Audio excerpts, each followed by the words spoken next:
Et salut tout le monde, c'est Skipset. Aujourd'hui on se retrouve pour une nouvelle vidéo. Aujourd'hui je vais vous faire une vidéo en parlant de la PlayStation classique. Est-ce que vous passez bien ou est-ce que c'est nul à chier? C'est une arnaque ou pas? Je vais vous dire ça dans la vidéo. Donc en premier temps, cette console là est sortie en 2018. Donc du coup elle ressemble à la PS1 mais en vachement plus petite comparaison avec la manette. Et cette console là, elle a une spécialité, c'est qu'elle a 20 jeux intégrés dedans.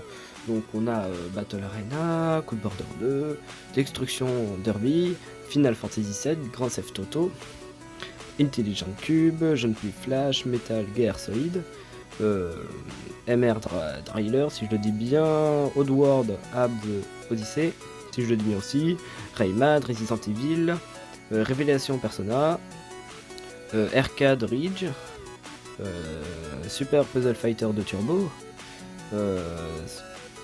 Siphon Filter, Tekken 3, Tom Glandy donc Rainbow Six, Twister Metal et Weed Arm, je sais pas quoi.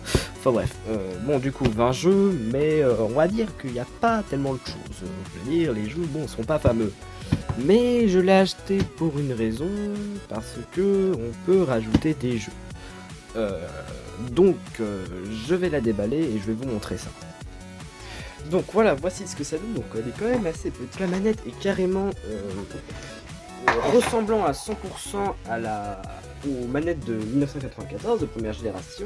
Donc il y a une seule chose qui change, c'est l'épaisseur du câble et l'embout qui est USB. Parce que cette console là, ils l'ont fait un peu pour la moderniser. Parce que derrière nous avons un câble HDMI et l'alimentation de type USB. Donc ce que j'aime beaucoup, c'est que par exemple si vous pouvez partir en vacances, si vous avez un camping-car, vous pouvez partir avec cette console là parce qu'elle marche en 12 volts. Donc rien de spécial, hein. Donc là c'est reset, je vais vous montrer ça en jeu. Bon là pour allumer, et bon ça c'est normal si ça s'ouvre pas, c'est fait pour décorer, parce qu'on peut pas mettre de CD dedans. Par des micro CD, mais même, ils ont pas, non, ça sert à rien de mettre des CD. Bon, cette console là est livrée avec deux manettes, donc la deuxième elle se trouve là-bas avec ma PS3, vive la PS3 ceux qui ont une PS3, et du coup je l'ai acheté parce que il y a quelque chose que j'aime beaucoup, c'est qu'en fait on peut rajouter des jeux dedans. Donc je vais vous montrer ce qu'il propose la console sans la clé USB et je vais vous montrer avec clé USB. Donc nous revoilà avec l'écran d'accueil de la PlayStation 1. Bon, je vous ai pas montré l'intro, c'est carrément la même chose. Donc le chargement c'est l'écran blanc avec Sony. Donc nous avons les fameux 20 jeux, donc les voici, je vous les montre vite fait. Donc voilà, donc bon petit menu assez simple, hein, paramètres. Il n'y a pas tellement de différence. Donc là c'est les sauvegardes que j'ai fait parce qu'en fait on peut sauvegarder, bien sûr pas besoin de carte mémoire, hein. Même si il le montre, mais bon c'est pour décorer, hein. On va quand même pas mettre une carte mémoire, la console est beaucoup trop petite. Donc voilà, il y a plein de jeux, il y en a 20, voilà, il ne manque pas. Et là du coup je vais vous montrer avec la clé USB, donc je reviens. Bien sûr pour ceux qui intéressent d'avoir une clé USB comme ceci, parce qu'en fait c'est une clé USB qui est détectée par la PlayStation 1. Parce que les autres clés USB ne sont pas détectées par les clés USB, par la clé USB, donc là elle commence à clignoter. Normalement ça va s'éteindre et ça va peut-être se rallumer, voilà. Donc des fois il y en a qui débranchent l'alimentation, mais bon pas besoin pour moi. Donc alors je sais pas trop, bon là pour l'instant on va attendre un peu. Alors, du coup on se retrouve.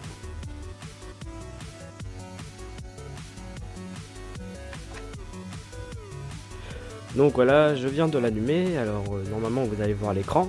Donc là ça va peut-être bugger un peu, voilà. Donc là voilà, directement ça s'arrête, il y a un petit chargement parce que là c'est avec la clé USB. Et là je vais vous montrer tous les jeux que j'ai ramenés. Tous les jeux pardon que j'ai... J'adore mon poisson qui vient de faire une sorte de crise d'épilepsie, excusez-moi. Et je disais qu'en fait j'ai mis mes jeux mais seulement ceux qui me plaisent. Donc il y en a pas beaucoup mais vous pouvez mettre autant de jeux jusqu'à que la clé USB est pleine.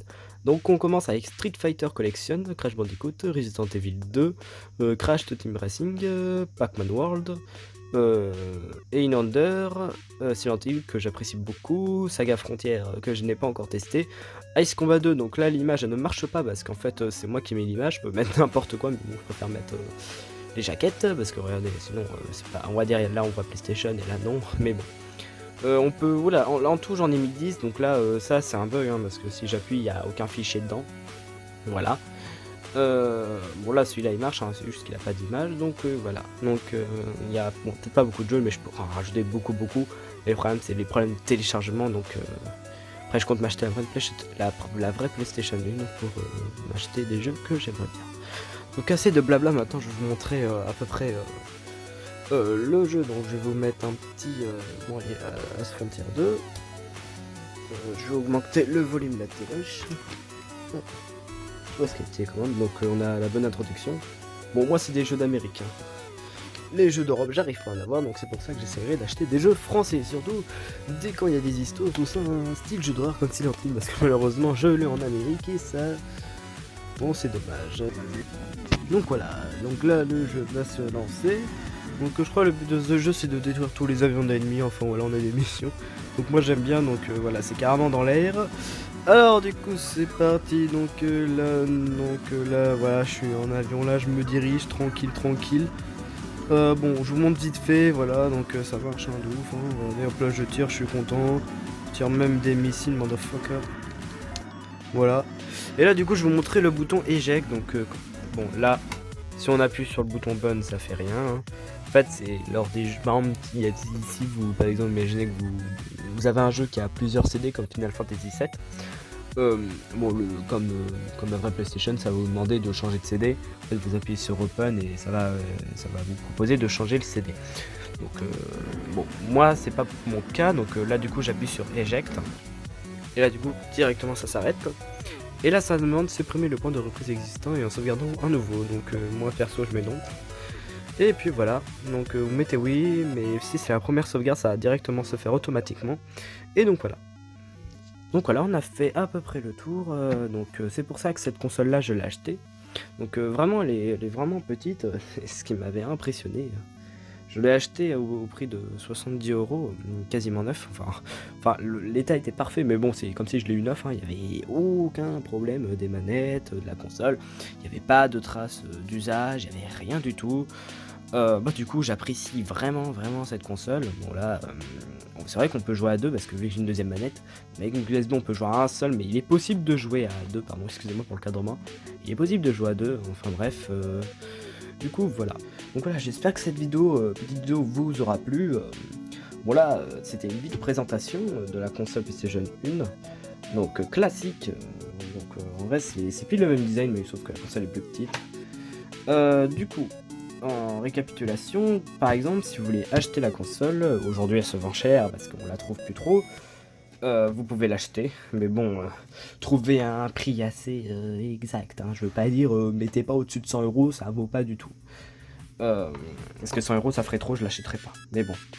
Son vrai prix actuellement est 60 €, parce qu'au début cette console là coûtait 100 €, mais il est aussi de 60 € parce que ça a pas trop marché. Donc voilà. Je vous mettrai ça en description pour ceux qui s'intéressent. La clé USB. Question pour vous poser, si est-ce que vous pas la possibilité d'acheter d'autres manettes si une casse. La réponse normalement est non, parce que vous avez deux manettes inclus. Il n'y a pas de manette de rechange avec câble USB, malheureusement si vous la pétez, vous la pétez. Et aussi une autre question, peut-on brancher une manette comme celle-ci? Vu que j'ai la même prise mais en sorte de Bluetooth, ça ne marche pas. Seulement la PS1 détecte ces manettes là, peut-être d'autres manettes, mais celle-là, elle ne la détecte pas. Donc moi je vais vous laisser, donc ceux qui ont la PlayStation classique, j'avoue, pas mal de personnes le regrettent, mais moi je le regrette pas, j'aime bien la console, j'y joue tout le temps. Bon ces jeux-là j'y joue pas trop, je joue plutôt à ma sélection de jeux que je me suis faite. Et du coup moi je vais vous laisser, à plus tout le monde, c'était Skip7.